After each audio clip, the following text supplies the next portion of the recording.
ఈరోజు మెంతులతో face pack. ఒక spoon మెంతులు తీసుకొని దాన్ని బాయిల్ చేయాలి. నేను బాయిల్ చేస్తున్నట్లుగా బాయిల్ చేయాలి. బాయిల్ చేసిన తర్వాత ఆ నీళ్ళను వడగొట్టుకోవాలి. ఆ నీళ్ళను వడగొట్టుకొని ఒక గిన్నెలో తీసుకోవాలి. నేను గిన్నెలో తీసుకొని ఒక అర టీ స్పూన్ పసుపు, ఒక పించ్ పసుపు వేసి బాగా కలపాలి. తర్వాత తేనె వేయాలి. తేనె, కొబ్బరి నూనె 3 drops,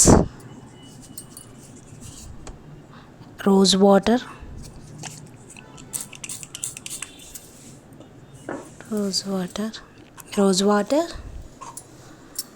అండ్ అలోవెరా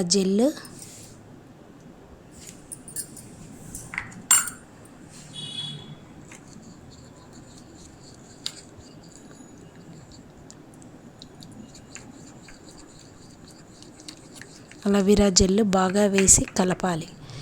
ఇది ఫేస్కి డైలీ అయినా పట్టించుకోవచ్చు. మన ఫేస్ గ్లోగా ఉంటుంది. స్కిన్ సాగి ముడతలు పడి కొద్ది గ్లిజరిన్ వేసి ఇది డైలీ అయినా పట్టించుకోవచ్చు. సాగినట్లుగా అట్లా ఉంటుంది కదా, అప్పుడు ఈ ఫేస్ ప్యాక్ వేసుకోవడం వల్ల మన స్కిన్ అనేది టైట్గా వస్తుంది.